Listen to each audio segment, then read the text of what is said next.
खैरपुर सहाफ़ियुनि जी team सहाफ़ी अब्दुल सत्तार मेहरानी, समाजी अगवान सैयद सरवेज शाह सहाफ़ी, भागियल महतलो, सोशल वर्कर रुखसार अली लाशारी एमएन, दरगाह लोंग फ़कीर दरगाह, शादी शहीद दरगाह, छतन शाह बुखारी दरगाह, शाह हूंदो ऐं शाह नोदो जे दरगाह जो दौरो कयो। मसला मालूम किया। इन मौक़े ते दरगाह जे सजादा नशीं फ़कीर ज़ाकिर हुसैन रिंद, फ़कीर खमण ख़ान हालेपोटो, सजादा नशीं सैयद ॾाढ़ू शाह ऐं ॿियनि सहाफ़ियुनि सां ॻाल्हाईंदे चयो त दरगाह ते पीअण लाइ मिठो पाणी, रोड, मुसाफ़िर ख़ाननि समेत का बि सहूलियत न आहे। मुसाफ़िरनि ऐं पांधीअड़नि ऐं मुतवलिन खे तमामु सख़्तु तकलीफ़ खे मुंहुं ॾियणो पवे थो।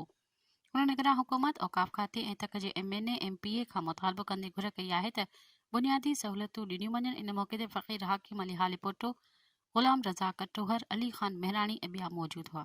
मज़ीद ख़बरनि ऐं तफ़सीलात लाइ विज़िट कयो असांजी वेबसाइट www.awamiNewsHD.com ऐं ॾिसंदा रहो अवामी न्यूज़ HD।